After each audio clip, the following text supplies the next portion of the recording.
Shalom Chukas Balak, Tufshin Pei.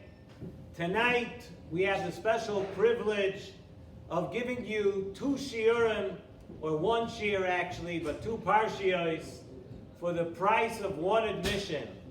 And this week we're going to catch up to Eretz Yisrael that has been 1 week ahead of us in the Sidrei HaTorah. They've been a week ahead of us for a little while now. And although, of course, it's very hard to say that we're catching up to Eretz Yisrael in any way, but in this small way, now we could say at least we're going to be learning the same parsha, although I believe we're going to stay behind in Pirkei Avos through the summer. But as far as the parshiyos are concerned, after this week, we will be learning the same parsha. So much to all our friends in Eretz Yisrael that watch the shiur. We are now going to be giving you a shiur that you're going to be reading this week also. And the second of this week's parshiyos for us is Parshas Balak, and it tells us about the episode that happened with Balak and Bilam, and what Balak was trying to do. He was trying everything to have Klal Yisrael cursed. Balak wanted them cursed so that he could somehow and in some way defeat Klal Yisrael. Klal Yisrael was now on the way to Eretz Yisrael, and Balak wanted to defeat Klal Yisrael. And the pasuk says as follows: V'ata, and now l'cha no orali esam hazeh. He's asking Bilam, says, do me a favor. You need to come and curse this nation. Ki otzum hu mimeni. These are strong people. Ulai, could be if you curse them, ulai uchal nakeh boy, maybe we'll be able to smite them. Va'agarshenu min haaretz, and we will throw them off course. We will make sure that they do not go into Eretz Yisrael. And the Medrash tells us that va'agarshenu min haaretz, those words that he's saying that we will chase them away from the land, those words are letting us know that what Balak really wanted most, what Balak really wanted to accomplish here, says the Medrash, is that Klal Yisrael should not be able to enter Eretz Yisrael. So Nesivos Shalom asks a question, and Nesivos Shalom asks, why was it that was the main goal of Balak? We know that the real problem that Balak had was that he would be overwhelmed and possibly overthrown or defeated by Klal Yisrael one day. Why would Balak care if Klal Yisrael quietly went into Eretz Yisrael? Balak didn't live there. Moab, we know, was either in Jordan, Transjordan, whatever you want to call it, on the other side of the Yarden. Why would Balak care so much that the pasuk would tell us the main point, Va'agarshenu min haaretz, that we will chase them away from the land of Eretz Yisrael? And furthermore, from the psukim themselves, the Medrash tells us that Balak's main goal was to just stop Klal Yisrael from going into Eretz Yisrael. From the pasuk, it would seem that Balak wanted a little more here. That Balak wanted ulai uchal nakeh boy. He didn't just want to stop them and chase them away from going to Eretz Yisrael. He wanted to provide them with a beating also. He wanted to smite Klal Yisrael, not just chase them away from entering Eretz Yisrael. So Nesivos Shalom explains this with a beautiful, beautiful thought. And he says like this. He says, the Sfarim HaKdoshim teach us about the fact that we know HaKadosh Baruch Hu wants, and he wanted a dwelling place on this earth. And this is a yesod that the Nesivos Shalom speaks about so many times throughout the Torah, that it's fascinating to realize that HaKadosh Baruch Hu, he wanted, V'osuli Mikdash, HaKadosh Baruch Hu wants a place on this earth. And this being despite the fact that Hashem has many malachim, usrafim, who serve him day and night, and they say to HaKadosh Baruch Hu, Shirois and Tishbachais, at all times in the Olam Yonim. There's a lot going on up there with the Malachim singing Shira, Srafim, doing things for HaKadosh Baruch Hu. And yet HaKadosh Baruch Hu said that the purpose of the Bria, the purpose of creating the world is what? That Hashem wants to be here. He wants to be here with us. He wants to be, yes, here in this world of Gashmias, in this world that's full of taivas, in this world, in a place where the Yetzer Hara is always prevalent and always being persistent. Hashem says, I want to be here. And you know what? Hashem put the human being, He put every one of us right here on this world in the middle of this whole operation and chaos of Yetzer Hara and taivas and Gashmias and everything. Hashem put us here. And you know why He put us here, says in Nesivos Shalom. He put us here with a specific purpose in mind, Kaviyachol. That Hashem wanted one thing. That despite all the Gashmias and challenges and temptations that surround us here in Olam Hazeh, surround us here on this earth, Hashem had one purpose. The purpose of a human being is to come here and do the Ratzon HaBorei. HaKadosh Baruch Hu, He had His place up in Shamayim, Malachim, Srafim, everything. But HaKadosh Baruch Hu said, no, I know what this world is. I know this world is full of Gashmias. I know it's full of Yetzer Hara. I know it's full of all these things. But I want you, human beings, to live here. And if you're going to live here, I want to be here too. Because when you accomplish what you have to do on this world, then that's the place where I want to be. And that's what HaKadosh Baruch Hu says.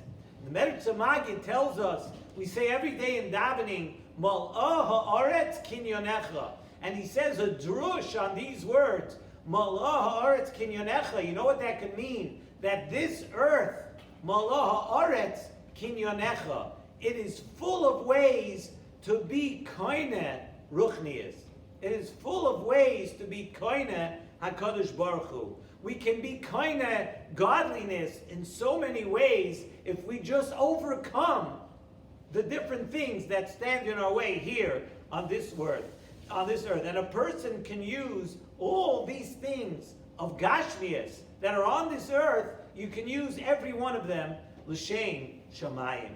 And that is the tachlis of the entire Bria. Nesivos Shalom tells us that is why HaKadosh Baruch Hu created the world, and that's why HaKadosh Baruch Hu wants to be here. And Hashem created all the materialism and all the temptation for a reason, for the purpose of us taking all the Gashmias, and with everything making a Kiddush Hashem. That's how we do it. We turn it around. We take everything that's here, all the things that would seemingly be so superfluous and so megusham and so full of Gashmias. No, you take every one of those, you turn it around, and you make a Kiddush Hashem with that. And not only that, HaKadosh Baruch Hu says, that's where I want to be. The Osuli Mikdash is something l'doiros. I want to be, my home, HaKadosh Baruch Hu says, is going to be here on this earth. And Bilam knew that, said the Nesivos Shalom. Bilam knew that, and he wanted Klal Yisrael to do Averos, to distance Klal Yisrael from being the Am HaNivchar. Only then, Bilam said, only if I could be Machshil Klal Yisrael, only then could Bilam attempt to curse Klal Yisrael. And listen to this beautiful, beautiful pshat that the Nesivos Shalom says.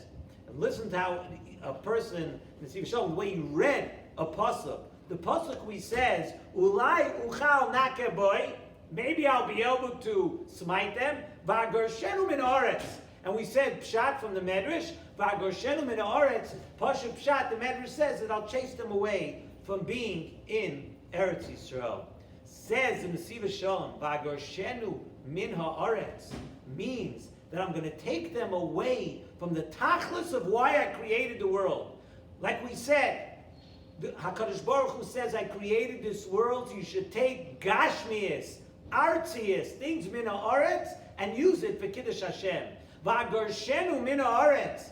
Bilam and Balak wanted to chase Klal Yisrael away from that opportunity. V'agarshenu min ha'aretz, from the artzius, from injecting kedusha into things of eretz, of injecting kedusha into things of this earth. Not that the word eretz is necessarily referring to Eretz Yisrael. No, it's referring to every person and every facet of your life. That we want that's what Bilam and Balak wanted to do. They want to stop them from taking Gashmias and making it into Ruchnias. To elevate those things is the tachlis of the world, and that's what they wanted to stop. And it's for that reason that Balak did not want us to go into Eretz Yisrael. It's a beautiful thought when you think about it, that the Nesivos Shalom tells us that the completion of every Yid as the Am HaNivchar is only when we are in Eretz Yisrael. Whatever you think you could accomplish here, you haven't accomplished everything that you could unless you're in Eretz Yisrael. By keeping, the Chazal tell us, by keeping the mitzvahs, HaTluyos Ba'aretz, by keeping the mitzvahs of Eretz Yisrael, that's how a Yid is complete. That's how we are, the Am HaNivchar.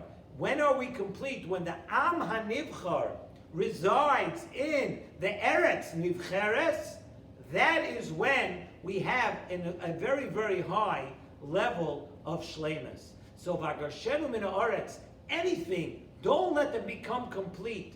Don't let them, first of all, take Gashmias and turn it into Ruchnias, but certainly do not let them go to Eretz Yisrael. Do not let them come to that high level. Do not let them be complete people. And Balak also said, Ulai nake boy, meaning to beat us down so we can't be the Am HaNivchar.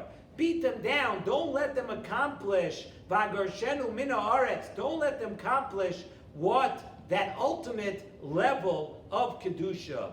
We would not be able to, once we cannot inject Kedusha into Artzius, we're missing the point of why HaKadosh Baruch Hu created the world. And that's a lesson we can take out of here. In other words, there's so many things we learn that if Bilam and Balak wanted to stop us from doing certain things, then we know that that's something that's very, very chashuv in the eyes of HaKadosh Baruch Hu. And the two lessons from here is, first of all, something that not everybody can do, is that where we belong is in Eretz Yisrael.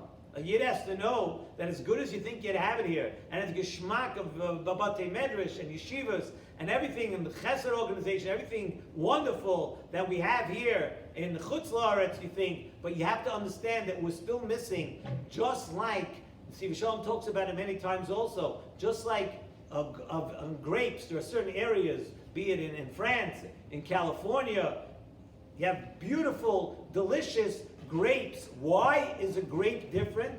Why do our wines made in California and some places in Italy and the best wines in France? Why is that even in certain places in Eretz Yisrael? Why? Because the ground, it's fertile ground and it's different. You can't plant grapes in Lakewood, New Jersey and come out with a wine like you have in that place. It's the same thing as with the Yid. A Yid could be a beautiful fruit, it could be a beautiful thing, but the place where a Yid needs to be planted is in Eretz Yisrael. And unless it's in Eretz Yisrael, you're not the ultimate, you're not the best wine, you're not the best Yid, you're not the best that we can be. So Balak and Bilam said, V'agarshenu min ha'aretz, at all costs, not in Eretz Yisrael. Don't let them go. Don't let them go turn the Gashmias into Ruchnias, and by all means, do not let them have it in Eretz Yisrael, because that's where a Yid thrives. And that's really the lesson we learned from this week. If they didn't want it, if Balak and Bilam didn't want it, then we really want it. We have to realize that everything and every day and every opportunity that we see throughout our days is an opportunity to make Kiddush Hashem, to make the Gashmias, to make the things that seem so mundane, to take them and turn them around and be Mekadei Shem Shomayim with everything that we do.